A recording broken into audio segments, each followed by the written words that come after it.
Assalamualaikum warahmatullahi wabarakatuh. Diceritakan dari Imam Ghazali, dari kitab Ihya Ulumuddin, tentang kalahnya ahli ibadah dengan iblis. Di suatu daerah terdapat seorang yang dalam waktu cukup lama dikenal sebagai ahli ibadah atau abid. Suatu hari sekelompok orang datang kepadanya seraya memberitahu bahwa di sekitar tempat itu ada segolongan orang yang menyembah pohon, bukannya menyembah Allah. Mendengar informasi demikian, sang abid marah. Kemudian dia mengambil kapaknya dan pergi menuju pohon dimaksud untuk menebangnya. Tetapi iblis yang menampakkan dirinya sebagai seorang syekh menghadang langkah si ahli ibadah. "Kemana kamu akan pergi?" tanya iblis. "Aku akan menebang pohon yang disembah itu," kata si ahli ibadah. "Apa kepentinganmu dengan pohon itu? Kamu telah meninggalkan ibadah dan kesibukanmu dengan dirimu sendiri, lalu kamu meluangkan waktu untuk selain itu," selidik iblis. "Ini adalah bagian dari ibadahku juga," jawab si abid. "Kalau begitu aku tidak akan membiarkanmu untuk menebangnya." Lalu iblis menyerang sang ahli ibadah. Tanpa kesulitan sang abid berhasil mengalahkan iblis, membantingnya ke tanah dan akhirnya dapat menduduki dadanya. "Lepaskanlah aku, agar aku dapat berbicara kepadamu," pinta iblis. Sang abid pun berdiri. Lalu iblis berkata, "Wahai si abid, sesungguhnya Allah telah melepaskan urusan ini darimu dan tidak mewajibkannya atasmu. Kamu tidak akan menanggung dosa orang lain. Allah pun mempunyai para nabi di segala penjuru bumi. Seandainya Allah menghendaki, niscaya Dia akan mengutus mereka kepada para penyembah pohon ini dan memerintahkan mereka untuk menebangnya. Aku tetap harus menebangnya," tutur ahli ibadah bersikukuh. Iblis pun kembali menyerang si abid. Namun kembali dengan mudah si abid dapat mengatasi perlawanan iblis, dibantingnya ke tanah lalu diduduki dadanya. Akhirnya iblis tidak berdaya dan berkata kepada sang abid, "Apakah kamu mau menerima penyelesaian antara aku dan kamu yang lebih baik dan lebih bermanfaat bagimu?"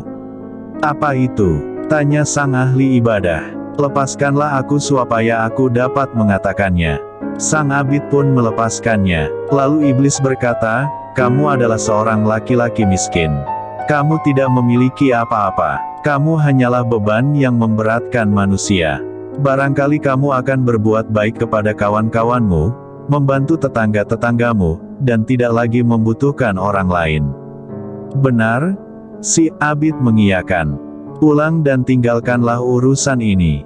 Setiap malam aku akan meletakkan 2 dinar di bawah kepalamu. Saat pagi hari kamu bisa mengambilnya lalu membelanjakannya untuk dirimu dan keluargamu, serta menyedekahkan untuk teman-temanmu.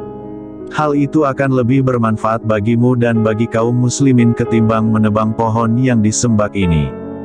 Apabila kamu menebangnya, hal itu tidak akan membahayakan mereka dan tidak pula memberi manfaat atas teman-teman muslim kamu," ujar iblis menjelaskan.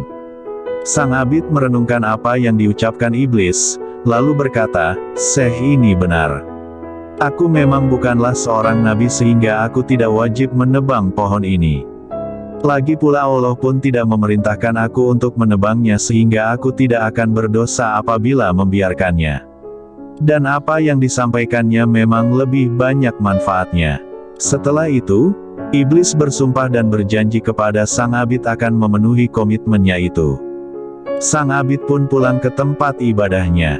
Pada pagi harinya dia melihat 2 dinar di bawah kepalanya.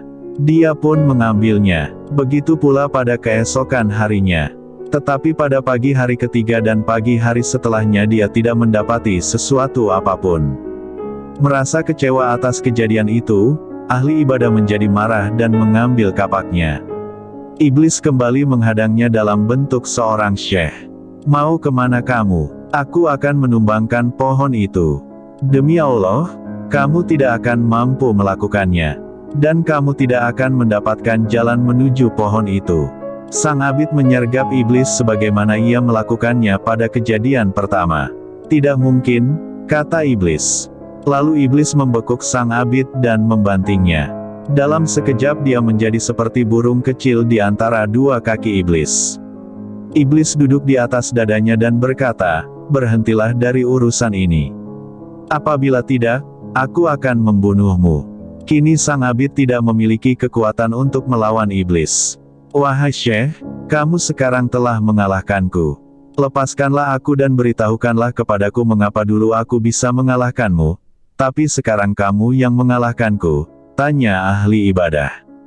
Karena pada kali pertama kamu marah, kamu melakukan itu karena demi Allah, dan niatmu adalah akhirat sehingga Allah menundukkanku untukmu. Tetapi kali ini kamu marah demi dirimu sendiri dan demi dinar-dinar yang aku hentikan untukmu, pungkas iblis. Jadi kita sebagai umat muslim yang taat beribadah kepada Allah dan mempunyai marifat kepada Allah, jangan sia-siakan umurmu, karena harta dan pangkat hanyalah pemanis duniawi. Terima kasih. Wassalamualaikum warahmatullahi wabarakatuh.